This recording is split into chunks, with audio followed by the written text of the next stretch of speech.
नमस्कार, मैं हूं नीतू सिंह और आप देख रहे हैं ग्रेटर जम्मू वर्चुअल।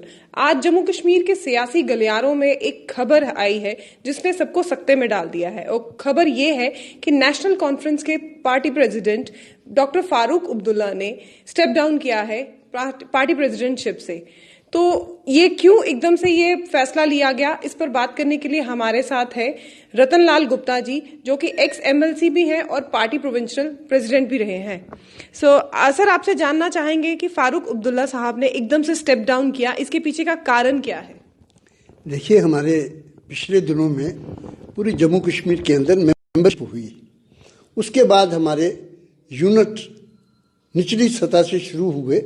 पहले ब्लॉक प्रेसिडेंटों का इलेक्शन हुआ, फिर डिस्ट्रिक्ट प्रेसिडेंटों का इलेक्शन हुआ, फिर सूबाई प्रेसिडेंटों का इलेक्शन हुआ और अब जम्मू कश्मीर नेशनल कॉन्फ्रेंस के प्रेसिडेंट, स्टेट प्रेसिडेंट का इलेक्शन होना था।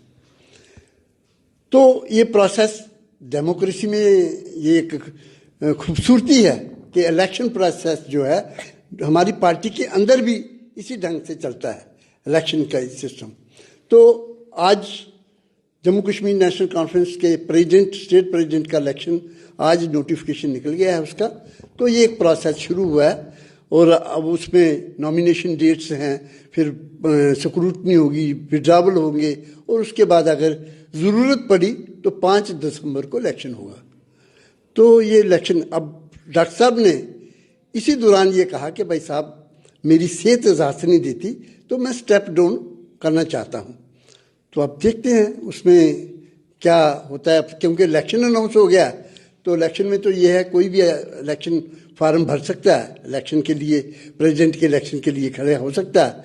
तो अगर ज़रूरत हुई, कोई अगर मुकाबले में नहीं आया तो 5 दिसंबर को उसका अनाउंस हो जाएगा।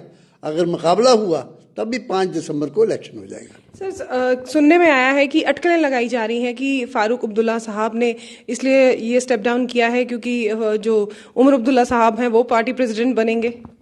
नहीं, देखिए, मैंने आपको कहा ना, हमारी पार्टी में इंटरनल डेमोक्रेसी जो है उसमें इलेक्शन है, बाकायदा हमारे डेलीगेट्स चुनते हैं। डेलीगेट्स 300 मेंबरशिप पे एक डेलीगेट बनता है और जम्मू कश्मीर के जितने डेलीगेट, हमारे चुने हुए डेलीगेट जो हैं, वो प्रेसिडेंट चुनते हैं। तो ये एक प्रोसेस है जिसको वो चुनेंगे। अगर फारूक अब्दुल्ला साहब को पहले चुना पिछली इलेक्शन में, अब उमर अब्दुल्ला साहब भी मैदान में हैं, तो उनको चुनेंगे तो ऑटोमेटिकली वो प्रेसिडेंट बनेंगे। इसमें तो कोई बात। लेकिन ऑपोजिशन पार्टीज जो है उनका ये कहना है कि परिवारवाद के चलते ये सब किया जा रहा है। देखिए, मैंने आपको कहा कि इनका इल्जाम लगाना तो स्वाभाविक है, क्योंकि जितनी इंटरनल डेमोक्रेसी नेशनल कॉन्फ्रेंस में है शायद ही इनकी पार्टियों में है। इनके तो नॉमिनेशन ही चलती है सालों साल, हमारी इलेक्शन हो रही है। आप अंदाज़ा लगाइए कि पहले हमारे डेलीगेट का इलेक्शन हुआ, फिर ब्लॉक प्रेसिडेंटों का हुआ, फिर डिस्ट्रिक्ट प्रेसिडेंटों का हुआ, फिर सूबाई प्रेसिडेंटों का हुआ और अब हमारा इलेक्शन जो है स्टेट प्रेसिडेंट का होने जा रहा है। और आज उसकी नॉमिनेशन, ये शेड्यूल जो है अनाउंस हो गया है, वो कापी आ गई है हमें। तो आज से हमारा प्रोसेस शुरू हो जाएगा। ये प्रोसेस चलता है, ये किसी की नॉमिनेशन पे नहीं है जैसे कांग्रेस की होती है या इसकी बीजेपी वाले करते हैं नॉमिनेट, सालों साल चलता रहता है इनका। और ये परिवारवाद की बात करते हैं, मैं जितना इनमें वो इलेक्शन कभी हुआ ही नहीं मेरे ख्याल में। तो मैं तो समझता हूँ ये इनका ये ऐसे इल्ज़ाम लगाना गलत बात है, इनको ऐसी बात नहीं करनी चाहिए। और फिर लोगों को प्यार है, जिसको वो चुनना चाहें वो चुनते हैं। डॉक्टर साहब के साथ प्यार था और खासकर इन लोगों की कुर्बानियाँ हैं जो परिवार बात कहते हैं। शायद इनके बीजेपी पैदा नहीं हुई होगी उस वक्त, जो कुर्बानी नेशनल कॉन्फ्रेंस ने दी है। बाबा कौम शेर कश्मीर ने 22 साल जेलों के अंदर काटे हैं। इनमें पूछिए बड़ा किसने कितने साल काटे। नॉमिनेशन में और किन किन कैंडिडेट्स के नाम है? नहीं, अभी तो आज प्रोसेस शुरू होने जा रहा है ना। लेकिन फिर भी कुछ तो आइडिया होगा आपको? नहीं, अभी तो उमर अब्दुल्ला के साहब के अलावा कोई और भी होंगे नाम? कह नहीं सकते अभी, क्योंकि अभी आज ही ये शेड्यूल आया है। अभी टाइम होगा ना नॉमिनेशंस का, अभी चंद दिनों में पता चल जाएगा कौन कौन मैदान में आते हैं। लेकिन फिर भी एकदम से ये इतना बड़ा बयान दे देना कि पार्टी से स्टेप डाउन कर रहे हैं, इसके पीछे क्या कहानी है? कुछ तो बात हुई होगी। नहीं, नथिंग, कोई ऐसी बात नहीं है। सेहत की बात है, सिर्फ सेहत के चलते उन्होंने नाकार दिया। सेहत की वजह से, वरना सियासत में वो रहेंगे, वो रुए रवा हैं पार्टी के। आपसे जानना चाहेंगे, हम भी जानना चाहेंगे, जनता भी जानना चाहती है कि असेंबली इलेक्शन आने वाले हैं, क्या फारूक अब्दुल्ला साहब असेंबली इलेक्शन लड़ेंगे? देखिए, ये फैसला फारूक अब्दुल्ला साहब नहीं करेंगे कि भाई उनको इलेक्शन लड़ना है या नहीं लड़ना है। हमारी सुप्रीम बॉडी है वर्किंग कमेटी। वर्किंग कमेटी जिसको कहेगी, वो अगर उनको कहेगी कि इलेक्शन लड़ना है आपने, वो लड़ाएंगे जरूर, ऐसी बात नहीं है। उमर अब्दुल्ला साहब के उनकी अपनी राय हो सकती है कि भाई वो नहीं लड़ना चाहते हैं, वो ठीक है, लेकिन फैसले जो हमारे पार्टी के आइन के मुताबिक वर्किंग कमेटी फैसले लेती है कि हमें क्या करना है आगे और किसको इलेक्शन में जाना है, किसको नहीं जाना है, ये वो फैसले करती है। सर, आप तो काफी टाइम से इस पार्टी के साथ जुड़े हुए हैं, तो आपसे जानना चाहेंगे कि 5 दिसंबर को ये जो फैसला है उम्मीदवार का, ये सामने आ जाएगा कि इस पे अब पार्टी प्रेसिडेंट कौन बनने वाला है। आपको क्या लगता है, क्या उमर अब्दुल्ला साहब ही आएंगे? क्या आपका क्या मानना है?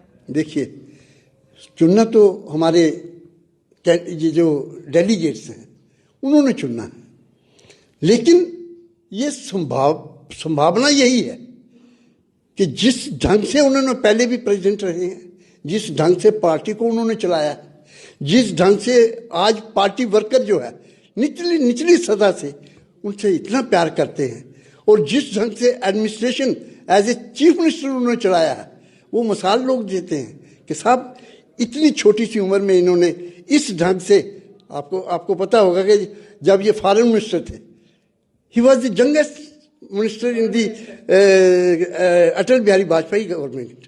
तो मैं समझता हूँ कि is a very talented leader.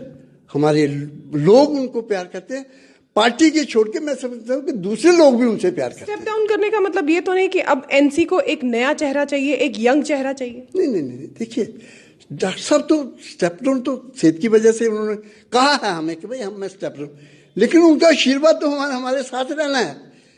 उनकी ऊर्जा से हमारी पार्टी को अगर ताकत है, ऊर्जा है, तो उनकी वजह से उनका आशीर्वाद। यही सबसे बड़ा सर सवाल है कि वो ऊर्जा से हमेशा भरपूर रहे हैं। जहां भी देखे हैं हमेशा, चाहे कोई भी प्रेस कॉन्फ्रेंस हो, चाहे कहीं किसी इंटरव्यू में हो, वो हमेशा एक ऊर्जा से भरपूर रहते हैं। तो एकदम से ये इतना बड़ा फैसला ले लेना, ये कहीं ना कहीं अपने आप में ही सवालिया चिन्ह बन गया है। नहीं, ऊर्जा हमें देते हैं, वो खुद भी ऊर्जा से भरपूर है, इसमें कोई शक नहीं, लेकिन फिर भी उनकी सेहत इस वक्त 86 के हैं। सेहत की वजह से उन्होंने कहा है कि मैं स्टेप डाउन कर रहा हूँ, सेहत की वजह से कहा है, ऐसी कोई बात नहीं है।